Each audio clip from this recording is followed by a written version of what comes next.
All right, let's talk about something truly wild. We're going to dive into one of the most bizarre and, frankly, revolutionary discoveries in all of modern physics. It's a brand new phase of matter, one that can spontaneously organize itself in time. It's called a time crystal. And the thing is, according to the rulebook of classical physics, it shouldn't exist. Okay, so to get our heads around this, let me start with a question. Can a piece of matter have its own built-in heartbeat? I don't mean the random jiggling of atoms we call heat. I mean a steady, persistent, stable tick-tock, even when it's in its absolute lowest energy state, its coldest, most boring state. That's the radical idea right at the heart of what a time crystal is. Now, to really appreciate how strange this is, you've got to understand that for decades, this was considered a total physical impossibility. The whole concept of a time crystal was like a direct challenge to one of the most basic symmetries of our universe, the symmetry of time itself. The best way to think about a time crystal is to compare it to something we all know, a regular crystal, like a diamond or a snowflake. Its atoms are locked into a beautiful repeating pattern in space.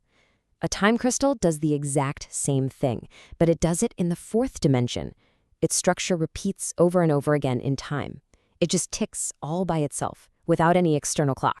So this whole thing kicked off back in 2012. Nobel Prize winner Frank Wilczek asked this really profound what-if question. He said, look, when a liquid freezes, it breaks spatial symmetry to become a crystal. So could a quantum system do the same thing but freeze in time, breaking time's continuous symmetry?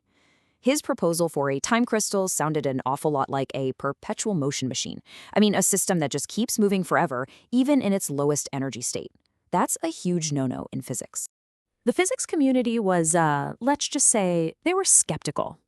Wilczek's idea was so out there that it kicked off this huge debate, which very quickly led to a really powerful counterargument that seemed to slam the door on the whole idea for good. Okay, so the main argument against time crystals all came down to this one concept called thermal equilibrium. You know this intuitively. It's the natural resting state of anything if you just leave it alone.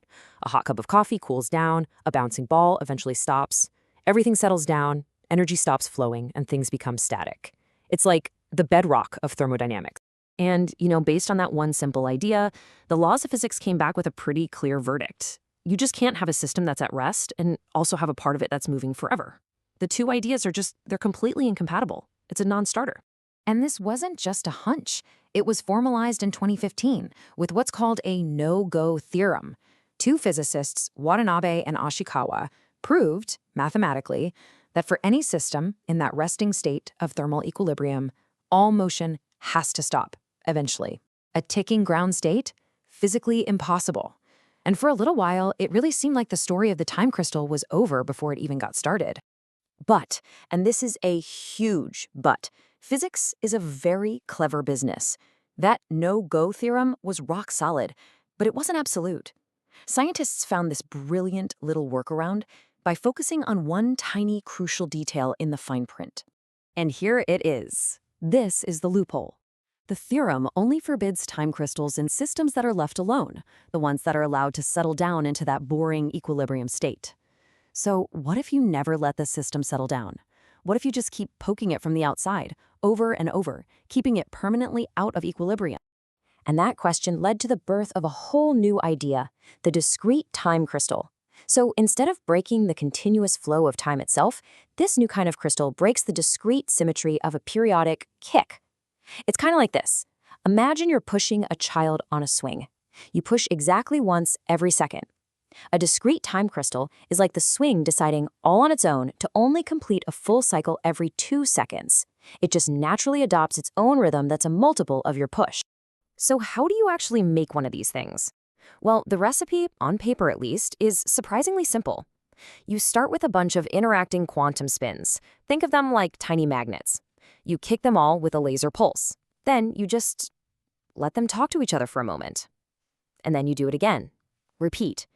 The real magic happens in that little interaction step, where all the spins kind of conspire together to lock into this new, slower rhythm.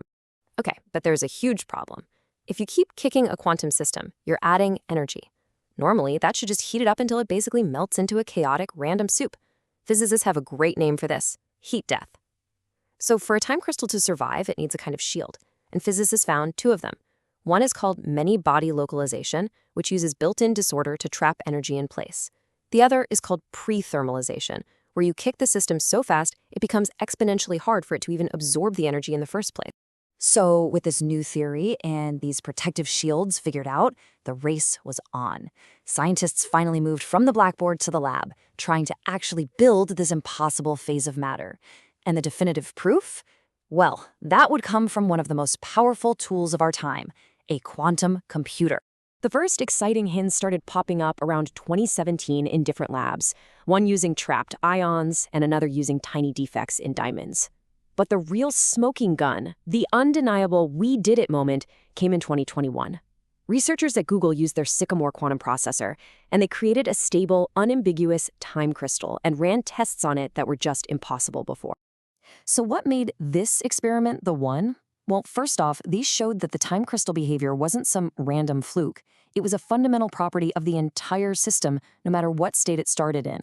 Then, and this is super clever, they used a kind of time reversal trick, almost like rewinding a tape, to prove that the crystal's ticking was fundamentally stable, forever.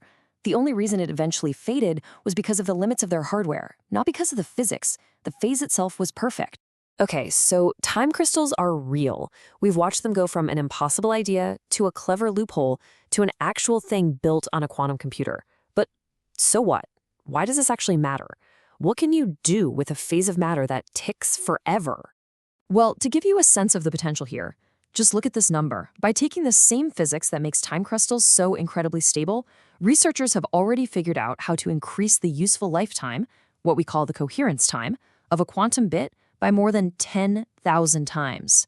For the super fragile world of quantum computing, that is a massive game changer. Yeah, that stability, that rigidity, is absolutely the key.